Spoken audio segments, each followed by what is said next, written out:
तो आज हम लोग देखेंगे संसद का भाग 2। कल हम लोग वेतन और भत्ते तक देख लिए थे। देखिए, संसद का पीठासीन अधिकारी आज देखने वाले हैं। तो पीठासीन अधिकारी कौन होते हैं? जो सदन का अपना पीठासीन अधिकारी होता है। लोकसभा का अध्यक्ष, उपाध्यक्ष, राज्यसभा में सभापति, उपसभापति होते हैं। लोकसभा में सभापति का पैनल, राज्यसभा का उपसभापति का पैनल होता है। अब देखिए, आर्टिकल 93 ये बात करता है निर्वाचन और पद्धति का लोकसभा अध्यक्ष। पहली बैठक के पश्चात उपस्थित सदस्यों में से जो भी सदस्य होता है उनमें से अध्यक्ष चुना जाता है। अध्यक्ष का स्थान अगर रिक्त होता है तो लोकसभा इस रिक्त स्थान को भरने के लिए किसी अन्य सदस्य को चुनती है। राष्ट्रपति लोकसभा के अध्यक्ष के चुनाव की तारीख डिसाइड करता है। इसके साथ साथ ये जीवन काल तक पद में बना रहता है। जब तक लोकसभा रहेगा तब तक अध्यक्ष रहता है। 3 मामलों में हट सकता है: अगर वो सदन का सदस्य नहीं रहे, उपाध्यक्ष को अगर वो अपना त्यागपत्र दे दे, या लोकसभा के तत्कालीन समस्त सदस्य जो है बहुमत से पारित करके संकल्प द्वारा उसे हटा दे पद से। और ऐसा संकल्प प्रस्ताव नहीं पारित किया जाए जब तक उस संकल्प को प्रस्तावित करने के पहले 14 दिन पहले उसको नोटिस नहीं दे रहे। तो इन 3 परिस्थितियों में उनको आप हटा सकते हैं: सदन का सदस्य नहीं रहे, त्याग पत्र दे दे, और तीसरा चीज है कि अगर 14 दिन पहले नोटिस देके उनको अगर संकल्प देके सदस्य बहुमत से संसद के सदस्य उसको हटा दे।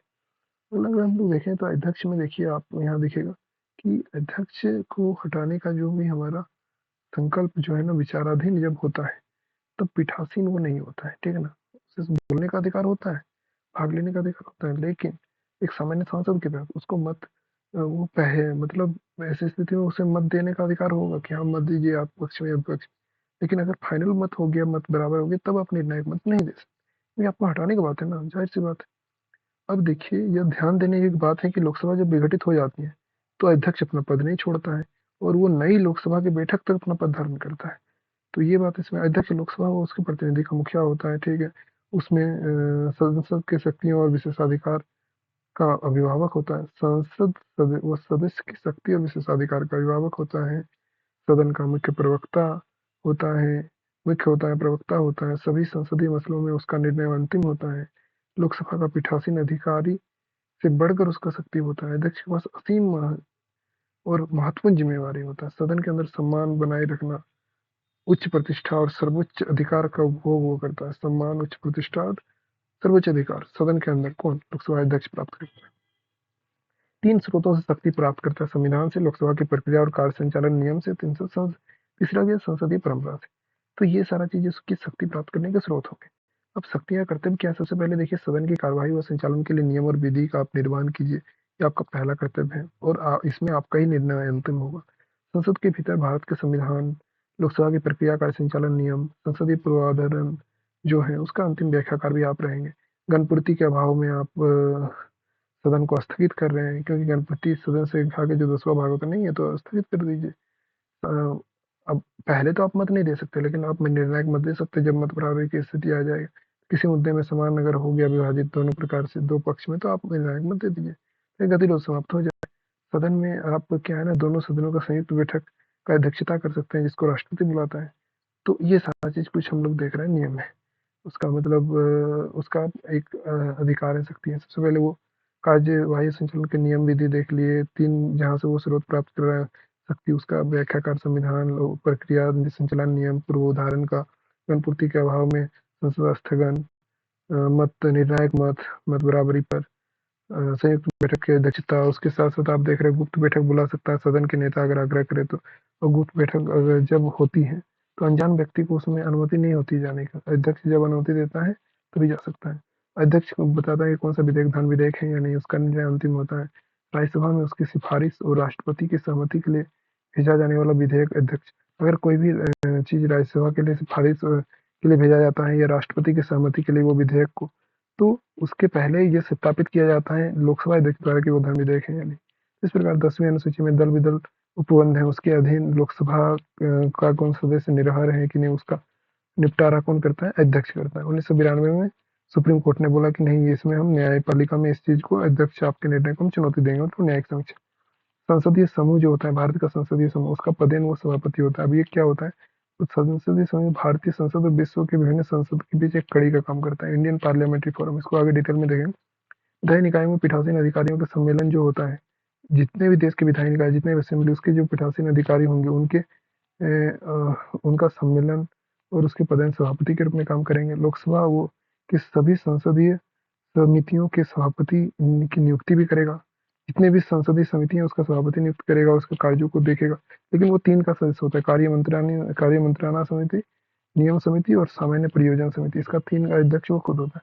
अब देखिए अध्यक्ष की स्वतंत्रता निष्पक्षता अगर आप देखिएगा तो कुछ उसमें देखिए प्रतिष्ठा, मर्यादा, अधिकार अगर है अध्यक्ष में तो उसकी स्वतंत्र निष्पक्ष होना बहुत जरूरी है। तो कैसे होता है? सबसे पहले देखिए सदन के जीवन काल तक वो जीवन काल पर्यंत तक पद में धारण करता है। लोकसभा के तत्कालीन सदस्य के विशेष बहुमत द्वारा संकल्प पारित करके ही उसे हटाया जा सकता है और इसके लिए कम से कम 50 सदस्यों का समर्थन जरूरी है, उससे 14 दिन पहले का नोटिस जरूरी है। सामान्य बहुमत में नहीं, विशेष बहुमत द्वारा हटा सकते। तो ये विशेष उसको एक इम्यूनिटी प्राप्त। दूसरा, हम वेतन संसद आपका वेतन भत्ता निर्धारित करेगी। आपके कार्य आचरण में लोकसभा में न तो न चर्चा की जा सकती है न ही आलोचना, ठीक है ना। हाँ, जब आपका स्वतंत्र और मौलिक प्रस्ताव के तहत हटाने की बात होगी तब आपके कार्यों की आलोचना होगी। बाकी बाकी समय में लोकसभा में आपके कार्यों की आलोचना चर्चा नहीं होगी। सदन की प्रक्रिया में नियमित करने के लिए या व्यवस्था रखने के लिए आपकी शक्ति जो है ना न्यायालय के क्षेत्राधिकार से भी बाहर है। तो वेतन भत्ता हो गया, कार्य की आलोचना और चर्चा नहीं होगी लोकसभा में। जीवन काल तक आप रहिएगा सदन के, ठीक है ना। उसके साथ साथ न्यायालय का भी अधिकार क्षेत्र नहीं है आपके कार्य में। तो ये बात है, पहली बार मत आप नहीं देंगे, निर्णायक मत देंगे, ये आपका निष्पक्षता शो कर रहा है। वरीयता सूची में आपको बहुत ऊपर का स्थान दिया गया है, जैसे कि मुख्य न्यायाधीश के साथ आपको 7वां स्थान पे रखा गया है। और प्रधानमंत्री को छोड़कर सभी कैबिनेट मंत्रियों से आप ऊपर हैं। हालांकि प्रधानमंत्री ऊपर है, लेकिन बाकी प्रधानमंत्री को छोड़कर बाकी जितने भी कैबिनेट मंत्री हैं बाकी सबसे आप ऊपर की स्थिति में है। तो ब्रिटेन में अध्यक्ष जो है ना आवश्यक रूप से किसी दल का सदस्य नहीं होना चाहिए। वो अध्यक्ष अपने दल से त्यागपत्र देना पड़ता है ब्रिटेन में, और राजनीतिक रूप से, ताकि वो निष्पक्ष माना जाए। ऐसी स्वस्थ और मतलब एक आप कह सकते हो औपचारिक निष्पक्षता का प्रमाण भारत में नहीं दिखता है, लेकिन उस प्रकार से ये कई स्वतंत्रता और निष्पक्षता का पद इसको निष्पक्ष बनाने का प्रयास करता है। और लोकसभा उपाध्यक्ष भी एक होते हैं। उनका क्या होता है भाई? उनका ये होता है कि अध्यक्ष की तरह जो उपाध्यक्ष होता है वो वो भी लोकसभा के सदस्यों द्वारा चुना जाएगा, ठीक है। अब वो अध्यक्ष के चुने जाने के बाद अ, उपाध्यक्ष को चुना जाता है। उसकी तारीख अध्यक्ष निर्धारित करता है, अध्यक्ष का तारीख राष्ट्रपति निर्धारित करता था। अब जब उपाध्यक्ष भी नहीं रहेगा तो लोकसभा का दूसरा सदस्य इस स्थान को भरेगा। अध्यक्ष की तरह उपाध्यक्ष में भी क्या है, जीवन पर्यंत अपना पद धारण करता है, जब सदन का जीवन पर्यंत पद। और 3 स्थितियों में वो भी करेगा, सदन का सदस्य नहीं रहेगा, त्याग पत्र देगा, या अगर उसको सदस्यों द्वारा बहुमत से हटाया जाता है, ठीक है ना। और ये 14 दिन पहले आपका नोटिस दे के किया जा सकता है। अध्यक्ष का पद रिक्त होने पर उपाध्यक्ष के कार्यों को करता है, और सदन की बैठक में अध्यक्ष की अनुपस्थिति की दशा में उपाध्यक्ष अध्यक्ष के रूप में रहता है। दोनों ही स्थिति में अध्यक्ष की शक्ति का निर्वहन भी करता है। जाहिर सी बात है, अनुपस्थित रहे, ठीक है ना, या फिर आपका पद रिक्त रहे, तो इस स्थिति में हम अध्यक्ष आपका उपाध्यक्ष आपका काम करें। संसद के दोनों सदनों की बैठक संयुक्त बैठक कौन का अध्यक्ष करता है? अध्यक्ष। तो अध्यक्ष नहीं रहेगा, उपाध्यक्ष करेगा। लेकिन इसका मतलब ये नहीं उपाध्यक्ष अध्यक्ष के अधीन होता है, संसद के प्रति उत्तरदायी होता है। उपाध्यक्ष का विशेषाधिकार है, जब भी किसी संसदीय समिति का सदस्य बनता है स्वाभाविक रूप से उसका सभापति बन जाता है। ये हो गया।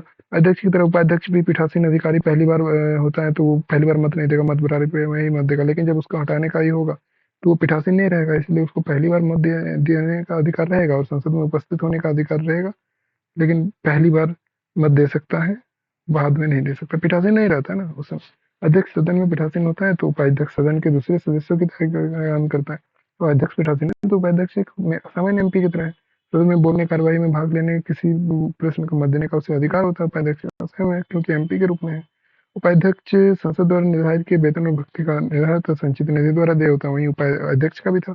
अब देखिए सामान्यतः क्या है ना, 10वीं लोकसभा तक अध्यक्ष और उपाध्यक्ष आमना सत्ताधारी का होता था, लेकिन 11वीं लोकसभा से बोला कि सहमति बना के उपाध्यक्ष को हम विपक्षी दल का नेता माने, विपक्षी दल से माना जाएगा, और अध्यक्ष होगा सत्ताधारी दल से। अध्यक्ष उपाध्यक्ष पद धारण करते समय कोई अलग अलग शपथ या प्रतिज्ञा नहीं लेता है, जाहिर सी बात है, क्योंकि वो एक बार सांसद बना ना तो शपथ ले लिया है, वो शपथ नहीं लेता है। अध्यक्ष उपाध्यक्ष। अब संस्था का उद्भव कैसे हुआ, सबसे पहले ये देखना होगा। भारत सरकार अधिनियम 1919 के उपबंध के तहत ये हुआ था और 1921 में शुरू हुआ था। उस समय इनको प्रेसिडेंट और डेप्टी प्रेसिडेंट कहा जाता था, और यह नामकरण 1947 तक चलता रहा। तो क्या इसके बीच में कुछ चेंज नहीं हुआ था? जी हाँ, हुआ था। अब क्या हुआ था देख रहे हैं। तो सबसे पहला अगर हम बात करें कि 1921 में पहला अगर गवर्नर जनरल जो था भारत का, 1921 से पहले भारत का जो गवर्नर जनरल था वो केंद्रीय विधान परिषद के पीठासीन अधिकारी होता था। 1921 में आप बोल रहे प्रेसिडेंट डिप्टी प्रेसिडेंट, तो उससे पहले कौन? गवर्नर जनरल पीठासीन अधिकारी होता था विधान परिषद। मतलब governor general is equals to like similar to president, तो वो होता था। 1921 में गवर्नर जनरल फ्रेडरिक व्हाइट और सच्चिदानंद सिन्हा पहला अध्यक्ष और उपाध्यक्ष नियुक्त किया गया 1921 में, जो कि आप जब ये पद बना आपका प्रेसिडेंट और डिप्टी प्रेसिडेंट, तो 1921 में फ्रेडरिक व्हाइट और सच्चिदानंद सिन्हा क्रमशः डिप्टी प्रेसिडेंट और प्रेसिडेंट बना, जो कि अभी अध्यक्ष उपाध्यक्ष का है। 1925 में विट्ठल भाई पटेल को केंद्रीय विधान परिषद का पहला निर्वाचित अध्यक्ष चुना गया। 1925 में केंद्रीय विधान परिषद का पहला मतलब निर्वाचित सदस्य चुना गया, और वो जो पहला भारतीय था, निर्वाचित था और पहला भारतीय था, तो पहला निर्वाचित बोला जाएगा तो विट्ठल भाई पटेल, और पहला भारतीय भी था। उससे पहले फ्रेडरिक व्हाइट और सच्चिदानंद सिन्हा को नामित नियुक्त किया गया था, अपॉइंट किया गया था, ठीक है ना। और सबसे पहले 1921 का पद बना तो उसको अपॉइंट किया गया। उससे पहले तो गवर्नर जनरल हुआ करता था। 1919 के एक्ट के तहत 1921 में जब पद बना तो उसमें अपॉइंट किया गया फ्रेडरिक व्हाइट और सच्चिदानंद सिन्हा को प्रेसिडेंट और डिप्टी प्रेसिडेंट। उसके बाद 1925 में सबसे पहले विट्ठल भाई पटेल को केंद्रीय विधान परिषद का पहला निर्वाचित अध्यक्ष चुना गया, और वो पहला भारतीय भी था। अब देखिए 1935 का जब एक्ट आया था भारत शासन भारत सरकार अधिनियम, तो उन्होंने बोला था डिप्टी प्रेसिडेंट प्रेसिडेंट को आप अध्यक्ष और उपाध्यक्ष बोलिए, और यही चीज से आप मतलब उसको चलाइए, लेकिन वो चला नहीं। पुरानी व्यवस्था ही 1947 तक चला, और 1935 के अंतर्गत जो बात किया गया था अध्यक्ष उपाध्यक्ष क्यों नहीं चला, क्योंकि संघीय व्यवस्था लागू नहीं ना हो पाया था, भले ही बात किया था। फिर अगर हम लोग बाद में देखें तो लोकसभा का पहला अध्यक्ष और उपाध्यक्ष जो है जीबी मावलंकर और अनंत सयानम अयंगर बना। जीबी मावलंकर और अनंत सयानम अयंगर, जो कि अध्यक्ष मतलब 1947 के बाद जीबी मावलंकर संविधान सभा के अध्यक्ष के साथ साथ प्रांतीय संसद का भी अध्यक्ष चुना नियुक्त किया गया। प्रांतीय, तो देखिए समझ रहे होगा, संविधान सभा का अध्यक्ष था, उसके साथ साथ प्रांतीय सदन का भी अध्यक्ष चुना गया। उन्हें एक दशक तक 46 से 56 तक आपका भारत का स्वागताध्यक्ष पद संभाला। अब देखिए सभापति का तालिका होता है, तो नियमों के अंतर्गत अध्यक्ष सदस्यों की 10 सभापति तालिका के लिए नामांकित करता है। अध्यक्ष जो है सदस्यों में 10 को सभापति के तालिका के रूप में नामांकित करता है। इनमें से कोई भी अध्यक्ष या उपाध्यक्ष की अनुपस्थिति में सदन का पीठासीन अधिकारी हो सकता है। कोई भी पीठासीन अधिकारी हो सकता है इसमें, अगर अध्यक्ष उपाध्यक्ष नहीं रहे। पीठासीन होने पर शक्ति अध्यक्ष की समान होगी, जाहिर सी बात है। और नई जब तक वो पद धारण करता है, नई सभापति का तालांकन मतलब वो तब तक पद धारण करेगा जब तक नए सभापति तालिका का नामांकन नहीं हो जाए, ठीक है ना। तो ये सारा चीज है मतलब कुल मिला के बात है कि लोकसभा ने अध्यक्ष 10 सभापति तालिका के लिए नामांकित करता है, ठीक है। अब इनमें से कोई भी अध्यक्ष या उपाध्यक्ष की अनुपस्थिति में संसद का पीठासीन अधिकारी हो सकता है। पीठासीन होने पर उसकी शक्ति अध्यक्ष के समान होगी, और तब तक धारण करेगा जब तक नई सभापति तालिका नामांकन नहीं हो जाएगा। और इस पैनल का कोई सदस्य अनुपस्थित रहता है, इस पैनल का सदस्य ही अनुपस्थित रहता है, तो किसी अन्य व्यक्ति को अध्यक्ष नियुक्त किया जाएगा जो एमपी है। तो ये बात ध्यान आकर्षण योग्य है कि अध्यक्ष और उपाध्यक्ष का पद रिक्त हो तो सभापति तालिका का सदस्य सदन का पीठासीन अधिकारी नहीं हो सकता है, ठीक है ना। अगर पद रिक्त हो तो नहीं हो सकता है, अनुपस्थित होने से हो सकता है। इस अवधि के लिए अध्यक्ष के कर्तव्य का निर्वाह वो व्यक्ति करेगा जो राष्ट्रपति द्वारा नियुक्त किया गया है।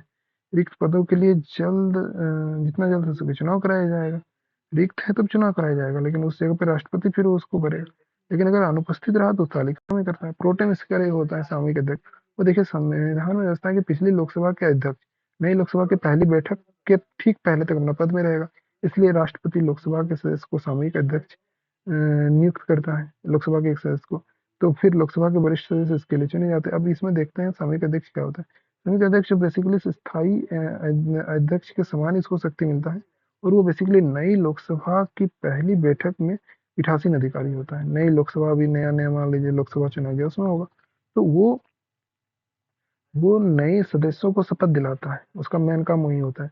और ये कौन होता है सामान्यतः वो जो उसका उस सदन का जो सबसे वरिष्ठ अध्यक्ष सदस्य है उसी का मतलब सांसद में से वही होगा। और नया अध्यक्ष चुन लिया जाता है जब तो सामयिक अध्यक्ष का पद खुद समाप्त हो जाता है, और ये पद अल्पकालीन होता है। राज्यसभा का सभापति देखते हैं वही चीज होता है। राज्यसभा का भी वो पीठासीन अधिकारी होता है, पर उपराष्ट्रपति राज्यसभा के पद में सभापति, उपराष्ट्रपति राष्ट्रपति के रूप में काम करता है जब राज्यसभा का सभापति नहीं होता। राज्यसभा के सभापति को तब पद पे हटाया जा सकता है जब उपराष्ट्रपति के पद से हट जाए वो। पीठासीन अधिकारी के रूप में सभापति की शक्तियां और कार्य लोकसभा के अध्यक्ष के समान होती हैं। अब लेकिन दो विशेष शक्तियां लोकसभा अध्यक्ष को हैं। देखिए वो तय करता है कि कोई विधेयक धन विधेयक है कि नहीं, निर्णय अंतिम करता है। लेकिन और संसदीय की संयुक्त बैठक की अध्यक्षता भी करता है, ठीक है ना, पीठासीन अधिकारी। लेकिन वो राज्यसभा के सभापति नहीं होते। अध्यक्ष के विपरीत सभापति सदन का सदस्य नहीं होता। ये भी मान है, तीन अंतर हो गया। अध्यक्ष की तरह सभापति भी पहली बार मत नहीं दे सकता है, परंतु मत बराबरी की स्थिति में मत दे सकता है, जाहिर सी बात।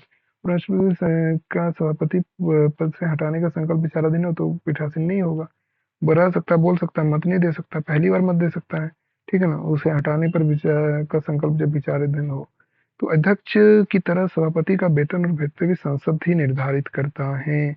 उसमें भी संसद ही था, अध्यक्ष में भी, इसमें भी, उपाध्यक्ष में भी। संचित निधि पर भारित होगा। भारत के संसदीय समूह के पदेन अध्यक्ष के रूप में काम करेगा, जो कि भारत और संसद की पदेन अध्यक्ष के रूप में ये काम करेगा। और वो क्या था भाई? संसदीय समूह का, संसदीय समूह के पदेन सभापति के रूप में कार्य करता है, ठीक है ना। और ये पदेन अध्यक्ष के रूप में काम करता है कौन? लोकसभा और राज्यसभा के सभापति। पदेन ठीक है ना, ये हो गया। अब हम लोग देखें यहाँ पर कहाँ गया भाई? हाँ, संसदीय समूह के, जो कि भारत और संसद के, अच्छा, पदेन अध्यक्ष और पदेन सभापति। अब उपराष्ट्रपति और राष्ट्रपति के बीच के रूप में, उपराष्ट्रपति राष्ट्रपति के रूप में जब काम करता है तो राज्यसभा से कोई वेतन नहीं मिलेगा, और इस अवधि में वो राष्ट्रपति से मिलने वाला वेतन पाता है। उपसभापति क्या होता है? वो स्वयं अपने उपसभापति से चुने, मतलब संसद सदस्य राज्यसभा के जो होते हैं वही अपने इसमें से उपसभापति चुनती है। उपसभापति का स्थान रिक्त हो जाता है तो राज्यसभा के सदस्य अपने बीच से एक नया उपसभापति चुन लेते हैं। तो ये बात है। तो अब देखिए, कब उपसभापति का पद रिक्त हो? सेम चीजें, सदस्यता समाप्त कर दे, समाप्त हो जाए उसका, इस्तीफा दे दे, या फिर उसको हटाने का प्रस्ताव पारित किया जाए 14 दिन के पूर्व नोटिस। तो ये उपसभापति का सदन में सभापति का पद खाली होने पर वो सभापति के रूप में काम करता है। सभापति की अनुपस्थिति के बगैर में वो मतलब बतौर सभापति काम करता है। दोनों ही मामले में सभापति की सारी शक्तियां प्राप्त होती हैं। तो उपसभापति सभापति का अधीनस्थ नहीं होता, जैसे वहां पर नहीं था, राज्यसभा के प्रति उत्तरदायी होता है। उपसभापति भी सदन के में पहली बार मत नहीं देगा, बराबर होने पे ही मत दे सकता है। हटाने के प्रस्ताव पे पहली बार मत देगा, लेकिन भाई बाद में नहीं। और भले ही संसद में वो उपस्थित हो, सदन की कार्यवाही में पीठासीन नहीं होगा उस समय। अब राज्यसभा की अध्यक्षता करता है उपसभापति, एक साधारण सदस्य के रूप में होता है। जब सभापति राज्यसभा की अध्यक्षता करता है तो उपसभापति साधारण होता है, बोल सकता है, मतदान किसी स्थिति में कर सकता है, तो उस समय कुछ भी है। तो ये सारा चीज हम लोग कह सकते हैं इसमें। आगे अगर हम लोग देखा जाए, सभापति उपसभापति के रूप में के की तरह ही उपसभापति भी उतना ही वेतन का अधिकारी होता है। तो संसद सदस्य द्वारा तय किया गया वेतन भत्ता उसमें संचित नहीं पारित। अब इसका भी अपना एक तालिका होता है। राज्यसभा नियमों के तहत सभापति उसके सदस्यों के बीच से उपसभापति के को मनोनीत करता है, और सभापति एवं उपसभापति की अनुपस्थिति में इनमें से कोई भी सदन का अध्यक्षता कर सकता है। तालिका वाला समान अधिकार शक्ति प्राप्त होगा, और जब तक कोई सभापति भी उपस्थित ना हो तो दूसरा कोई सदस्य जिसे संसद निर्धारित किया सभापति मतलब नियुक्त कर सकता है। तो पैनल का कोई भी नहीं रहे ना, तो राज्यसभा कोई सदन जो है किसी को भी नियुक्त कर सकता है, निर्धारित कर दे कि आप सभापति कीजिए, तो वो हो सकता है। पीठासीन अधिकारी के रूप में काम कीजिए। पैनल का सदस्य उस कार्रवाई के लिए संचालन नहीं कर सकता, कब? जब उसका पद ही रिक्त होगा। पद रिक्त में नहीं होगा, वही चीज लोकसभा अध्यक्ष और उपाध्यक्ष में भी था। पद ही रिक्त है तो उस तालिका में कोई काम नहीं करेगा। ये सभापति का दायित्व होता है कि उपसभापति को नियुक्त करे, और इस रिक्त स्थान को भरने के लिए जल्द से जल्द चुनाव कराया जाता है। तो इस समय जो सभापति का दायित्व होता है वो करता है उसमें कि अ, तो वही है, कोई भी मतलब उपसभापति का पद रिक्त होता है तो सभापति का दायित्व होता है उसको नियुक्त करे। तो देखिए, संसद का एक सचिवालय होता है, ये एक संवैधानिक निकाय है, क्योंकि आर्टिकल 90 समथिंग है, 93 या 98, इसको कंफर्म किया जाएगा।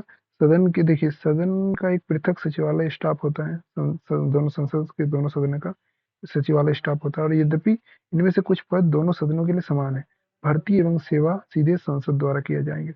और दोनों सदनों के सचिवालय का मुख्य जो होगा ना, वो महासचिव होगा। दोनों सदन का जो सचिवालय का मुखिया, दोनों सदन का जो सचिवालय, उसका जो मुखिया होगा वो महासचिव होगा।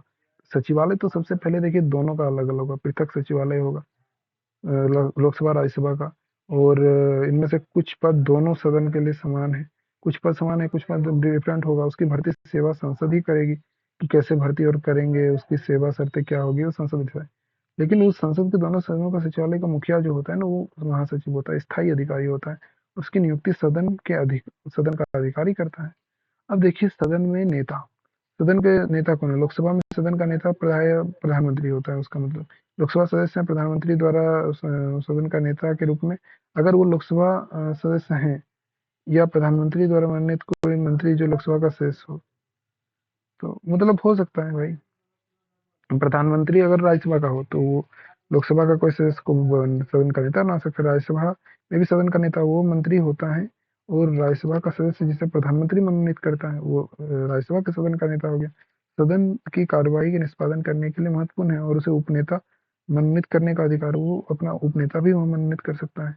इसी तरह कार्यकारी इस तरह की कार्यकारी अमेरिका में बहुमत नेता के रूप में जाना जाता है। विपक्षी नेता की बात करें तो देखिए संसद के दोनों सदनों में एक एक विपक्षी नेता होता है, और वो सबसे बड़े पार्टी के सदस्य जो भी हैं वो होते हैं, और कुल सदस्यों का 10वां हिस्सा के करीब होना चाहिए। उस पार्टी में जो टोटल सदस्य है ना, 10वां हिस्सा होना चाहिए।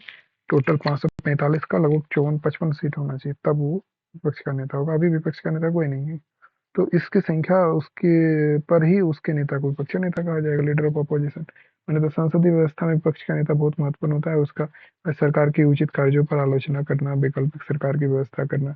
लोकसभा और राज्यसभा में विपक्ष के नेता को 1977 में महत्ता मिली, और वेतन भत्ते कैबिनेट मंत्री की तरह मिलती है। और पहली बार विपक्ष के नेता को मान्यता मिली थी 1965 में, ठीक है ना। इसी तरह कार्य करने वाले अमेरिका में अल्पसंख्यक नेता उसमें कहा जाता है। तो ये ब्रिटिश राजनीतिक व्यवस्था में एक अनोखी संस्था है, शैडो कैबिनेट।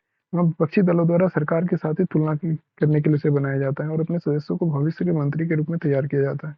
और इसमें प्रत्येक कैबिनेट के लिए विपक्ष का शैडो कैबिनेट होता है, प्रत्येक कैबिनेट मंत्री का एक शैडो कैबिनेट होता है।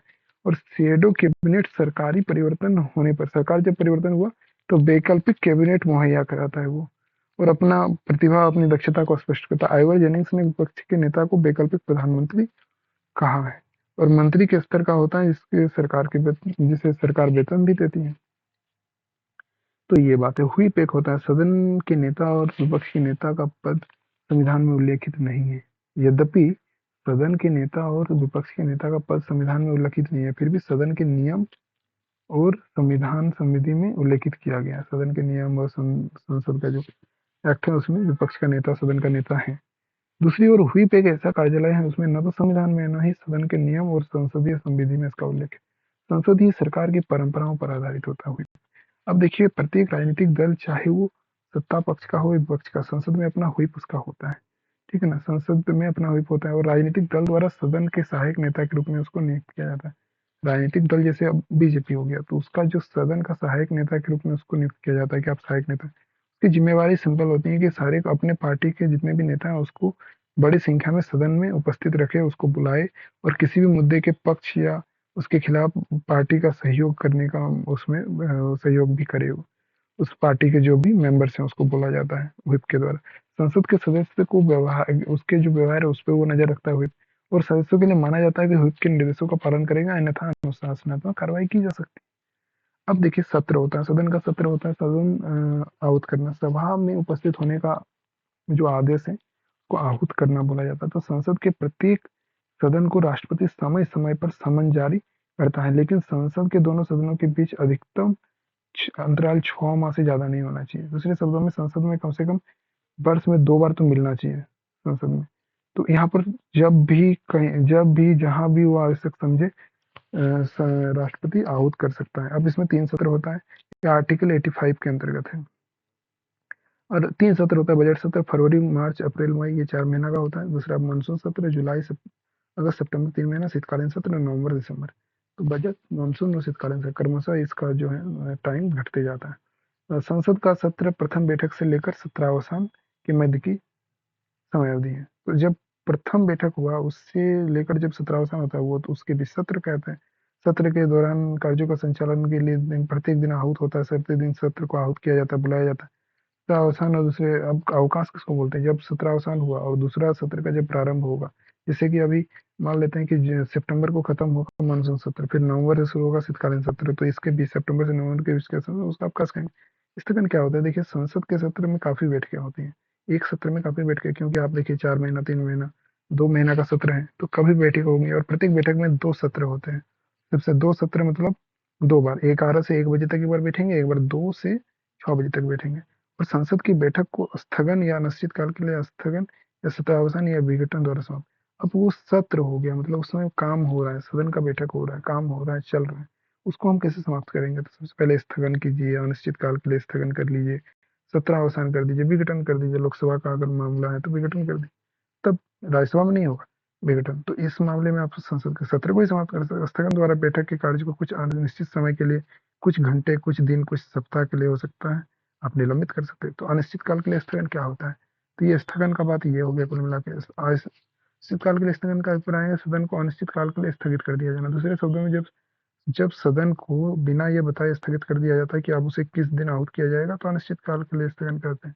काल के लिए स्थगन की शक्ति अध्यक्ष और सभापति को होती है, और स्थगित दिन या समय से पहले भी सदन को बैठक, अब वह स्थगित दिन या समय से पहले भी, जब स्थगित दिन है जब तक, उससे पहले भी वो बैठक आहूत कर सकता है, या अनिश्चित काल के लिए स्थगन के उपरांत किसी भी समय स्थगन कर दिया, उसके बाद कभी भी वो बुला सकता है। सत्रावसान क्या होता है? पीठासीन अधिकारी जो है, अध्यक्ष और सभापति, सदन के सत्र पूर्ण होने पर अनिश्चित काल के लिए स्थगित करता है। इसके कुछ दिन बाद राष्ट्रपति सत्रावसान की अधिसूचना जारी करता है। जब आपका सदन का सत्र पूरा हो गया, जैसे कि अभी आपका नवंबर दिसंबर जो शीतकालीन सत्र दिसंबर में पूरा हो जाएगा, तो अनिश्चित काल के लिए स्थगित कौन करेगा? पीठासीन अधिकारी। कुछ दिन बाद राष्ट्रपति बोलेगा सत्रावसान होता है, ये अधिसूचना जारी करेगा, शीतकालीन सत्र समाप्त हुआ। हालांकि राष्ट्रपति सत्र के दौरान भी सत्रावसान कर सकता है, दोनों चीज है, ये दौरान और सत्र का समाप्ति के बाद। अब इसमें देखिए, सदन के स्थगन और सत्रावसान में अंतर देख लेते हैं। स्थगन में देखिए सिर्फ एक बैठक समाप्त करता है, न कि पूरे सत्र को, एक बैठक को। और सत्रावसान न केवल पूरे बैठक को बल्कि पूरे सदन के सत्र को समाप्त कर देता है, सदन के सत्र को ही समाप्त कर देता है। और सदन के पीठासीन अधिकारी द्वारा स्थगन किया जाता है, राष्ट्रपति द्वारा सत्रावसान किया जाता है। विधेयक या सदन के विचाराधीन काम पर कोई असर प्रभाव नहीं पड़ता है स्थगन में, वही काम दोबारा बैठक आने पे शुरू हो जाता है, लेकिन इसमें विधेयक पर प्रभाव नहीं पड़ता है। हालांकि बचे हुए काम के लिए अगले सत्र में नोटिस देना पड़ता है सत्रावसान में। लेकिन ब्रिटेन में क्या होता है ना, सत्रावसान के कारण जो भी विधेयक लंबित है वो समाप्त भी हो जाता है, लंबित काम, लंबित विधेयक। अब देखते हैं विघटन क्या होता है। स्थायी सदन होने के कारण राज्यसभा कभी विघटित नहीं होता, लेकिन लोकसभा का विघटन होता है। सत्रावसान के विपरीत विघटन जो विद्यमान सभा है उसके जीवन काल को ही समाप्त कर देता है, और इसके पुनर्गठन नए चुनाव के बाद ही होता है। लोकसभा दो कारणों से विघटित हो सकती है। सबसे पहला कि स्वयं विघटित, जब 5 साल का पूरा हो गया, कार्यकाल पूरा हो जाता है, तो राष्ट्र ठीक है ना, तब वो हो सकता है। या फिर वो अगर राष्ट्रीय आपातकाल का उसको समय भी बढ़ाया गया, तब वो, अगर वो भी काल पूरा हो गया, तब वो विघटित होगा। तो इस परिस्थिति में वो स्वयं विघटित होगा जब कार्यकाल पूरा होगा। दूसरा, राष्ट्रपति सदन का विघटन करने का निर्णय ले ले, जिसे लेने के लिए उसको अधिकार है, लेकिन सामान्य काल अवधि से पूर्व सदन के विघटन अपरिवर्तन है, और वो सामान्य काल अवधि के पूर्व नहीं लेता है। अब देखिए, लोकसभा विघटित की जाती है तो इसके सारे कार्य, विधेयक, प्रस्ताव, संकल्प, नोटिस, याचिका आदि सारे समाप्त हो जाते हैं जब विघटन होता है। तो अभी हम लोग देखें, सत्रावसान और स्थगन में नहीं समाप्त होते, और नवगठित लोकसभा में दोबारा लाना जरूरी है। यद्यपि कुछ लंबित विधेयक होते हैं और सभी लंबित आश्वासन जिनकी जांच सरकारी आश्वासन समिति द्वारा की जानी होती है, लोकसभा के विघटन पर समाप्त नहीं होते हैं। कुछ विधेयक और जितने भी लंबित आश्वासन हैं, सरकारी आश्वासन समिति द्वारा जांच की जाएगी, तो उसका वो विघटन पूरी तरह नहीं होता। तो क्या क्या विघटन होगा, क्या नहीं, देखिए। विचाराधीन विधेयक जो लोकसभा में है, लोकसभा में रखा गया है या राज्यसभा में रखा गया है, तो वो आपका समाप्त हो जाएंगे। जो भी लोकसभा में है, अगर लोकसभा में रखा गया है पहली बार, या राज्यसभा से लोकसभा भेजा गया, वो समाप्त हो जाए। लोकसभा में पारित करके राज्यसभा में भी अगर वो विचाराधीन है, तब भी वो समाप्त हो जाएगा। लोकसभा में पारित होने के बाद राज्यसभा में अगर विचाराधीन है तो। ऐसा विधेयक जो दोनों सदनों की असहमति के कारण पारित नहीं हुआ है, राष्ट्रपति ने विघटन, लोकसभा के विघटन होने से पूर्व बोला कि संयुक्त बैठक बुलाएंगे, तो वो समाप्त नहीं होगा, क्योंकि संयुक्त बैठक होगा, उसके बाद नया लोकसभा है, उसके बाद होगा। ठीक है। ऐसा विधेयक जो राज्यसभा में विचाराधीन हो लेकिन लोकसभा द्वारा पारित ही नहीं किया, राज्यसभा ही लाया है, अभी वो इसी में देख रहा है, लोकसभा में भेजा ही नहीं गया, पारित ही नहीं हुआ है, तो वो समाप्त नहीं होगा। अगर विचाराधीन लोकसभा में पहली बार है तो वो समाप्त हो जाएगा, लोकसभा में पारित करके राज्यसभा में भेजा तो वो भी समाप्त हो जाएगा। अगर संयुक्त बैठक की बुलाया गया है तो वो समाप्त नहीं होगा। पहले राज्यसभा में लाया है, लोकसभा में पहुंचा भी नहीं, तो वो समाप्त नहीं होगा। ऐसा विधेयक जो दोनों सदनों द्वारा पारित करके राष्ट्रपति की स्वीकृति के लिए जाएगा, वो भी समाप्त नहीं होगा। ऐसा विधेयक जो दोनों सदनों में पारित है लेकिन राष्ट्रपति के द्वारा पुनर्विचार के लिए लौटा गया, वो भी समाप्त नहीं होगा। अब ये हो गया। गणपूर्ति कोरम की बात करते हैं। तो गणपूर्ति और कोरम की अगर बात किया जाए तो सदन में देखिए, बेसिकली क्या होता है कि एक न्यूनतम संख्या होता है आर्टिकल 100 के तहत जिसकी उपस्थिति पे ही सदन का कार्य संपादित होता है, और प्रत्येक सदन में पीठासीन अधिकारी समेत कुल सदस्यों का 10वां भाग होता है। मतलब लोकसभा में 55 सदस्य होना चाहिए, राज्यसभा में 25 सदस्य मिनिमम, तभी संसद चलेगा। ये सदन का संचालन के quorum पूरा नहीं होता तो अध्यक्ष होने का दायित्व है कि उसको स्थगित कर दे या गणपति गणपति तक कोई कार्य संपन्न ही नहीं करे। सदन में मतदान का अलग बात क्या होता है, देखिए सभी मामलों में सदन में दोनों सदनों में संयुक्त बैठक उपस्थित सदस्यों के बहुमत से निर्णय लिया जाता है। सभी मामलों में सदन में या दोनों सदनों के संयुक्त बैठक में जो भी निर्णय होता है बहुमत से होता है, पीठासीन अधिकारी के अलावा। अब देखिए संविधान में उल्लेखित कुछ विशिष्ट मामले जैसे राष्ट्रपति के खिलाफ महाभियोग, अब उसके बाद आपका संविधान संशोधन कार्यवाही, पीठासीन अधिकारी को हटाए, इसमें विशेष बहुमत की जरूरत है, बाकी में सामान्य बहुमत। तो ये हो गया। अब देखिए सदन का पीठासीन अधिकारी पहले प्रयास में तो मत नहीं देगा, लेकिन मत बराबरी में मत देता है। अब ये सदन की कार्यवाही में अनाधिकृत मतदान भागीदारी में उसमें ठीक है ना, वो सारा चीज हम कह सकते हैं उसका ही रहेगा। अब मतदान की प्रक्रिया में क्या होता है, मतदान लोकसभा अध्यक्ष से प्रश्न पूछकर मतदान में राय मांगा जाता है, यस या नो बोला जाता है। लोकसभा अध्यक्ष जब कहता है कि हाँ मैं इसके पक्ष में हूँ या विपक्ष में हूँ, तो वो सारा चीज बोला जाता है। किसी प्रश्न को लेकर लोकसभा के अध्यक्ष के निर्णय को चुनौती दी जाती है तो आदेश, तब वो आदेश करेंगे तो स्पष्ट आदेश करेंगे कि लॉबी स्पष्ट हो जाए। ये कुछ चीजें होती हैं। 3 मिनट और 3 सेकंड बीत जाने के बाद वो प्रश्न दोबारा पूछेंगे और घोषणा करेंगे कि उसकी उनकी राय में जीत हुई है या नहीं। तो ये है, तो हाँ अध्यक्ष जो है उस प्रकार घोषित की गई राय को फिर चुनौती मिलती है तो निर्देश करेंगे कि मतों को स्वचालित वोट रिकॉर्डर से रिकॉर्ड किया जाए। ठीक है ना, वोट रिकॉर्डर से ही किया जाएगा। लोकसभा अध्यक्ष की राय में बंटवारे वोट का जो अनावश्यक दावा है वो सदस्यों से कर सकते हो, और यस और नो के वाले सदस्य अपनी अपनी जगह पे खड़े भी हो जा सकते हैं, और सदन के निश्चय की घोषणा कर सकते हैं, और इसके मामले में मतदाताओं का नाम नहीं रिकॉर्ड किए जाएंगे। इस मामले में मतदाता का जो नाम है वो रिकॉर्ड नहीं किए जाएंगे, तो वो खड़े हो जाएंगे बस। तो इस प्रकार से प्रक्रिया होती है। सदन में भाषा बात करें तो सदन में हिंदी अंग्रेजी दोनों भाषा होती है कार्यवाही की भाषा। पीठासीन अधिकारी किसी सदस्य को अपनी मातृभाषा में बोलने का अधिकार देता है, पीठासीन अधिकारी मातृभाषा में बोलने का अधिकार देता है।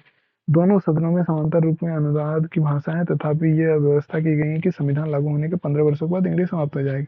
ये राजभाषा अधिनियम में बोला है कि हिंदी अंग्रेजी दोनों का निरंतरता बनी रहना चाहिए। मंत्री और महान्यायवादी का क्या अधिकार है, देखिए सदन का सदस्य होने के अतिरिक्त मंत्री और भारतीय महान्यायवादी को इस बात का अधिकार होता है सदन में वो विचार व्यक्त कर सकता है, कार्रवाई में भाग ले सकता है, संयुक्त बैठक में भाग ले सकता है। लेकिन हाँ उसके साथ साथ ये किसी समिति का अगर सदस्य है तो उसकी बैठक में भाग ले सकता है, लेकिन मतदान के अधिकार के बिना। संवैधानिक उपबंध की पृष्ठभूमि दो कारण है। तो एक मंत्री सदन की कार्यवाही में भी भाग ले सकता है जिसका वो सदस्य नहीं है। दूसरे शब्दों में एक मंत्री जो लोकसभा का सदस्य राज्यसभा की कार्यवाही में भाग ले सकता है, उसी तरह एक मंत्री जो राज्यसभा का सदस्य लोकसभा की कार्यवाही में भाग ले सकता है, क्योंकि मंत्री है ना भाई, वो कार्यपालिका का सदस्य है। एक मंत्री जो किसी भी सदन का सदस्य नहीं है वो दोनों सदनों की कार्यवाही में भाग ले सकता है। यहाँ उल्लेखनीय है कि वो मंत्री बिना किसी सदन का सदस्य बने 6 महीने तक मंत्री ही बना रह सकता है। तो कोई मंत्री जो सदन का सदस्य नहीं है वो सदन की कार्यवाही में भी भाग ले सकता है, लेकिन वो 6 महीना तक। तो ये बात हो गया संवैधानिक उपबंध उसके बारे में। एक होता है लैमडक सत्र, ठीक है ना। लैमडक सत्र होता है जो नई लोकसभा के गठन से पूर्व वर्तमान लोकसभा का अंतिम सत्र होता है। तो अभी जैसे नया लोकसभा बनने वाला है तो अभी इसका अंतिम सत्र आपका नवंबर दिसंबर का शीतकालीन सत्र, इसी को लैमडक सत्र बोलेंगे। और लोकसभा का वो सदस्य जो नई लोकसभा हेतु निर्वाचित नहीं हो पाते वो लैमडक कहलाते हैं। जो ऐसा सदस्य लैमडक हो जाएंगे जो नई लोकसभा में निर्वाचित नहीं होते, और लैमडक सत्र लास्ट में, ये मतलब लास्ट वाला चल रहा है, और इसका जो नहीं होगा लैमडक होगा। तो आज का हो गया पार्ट 2।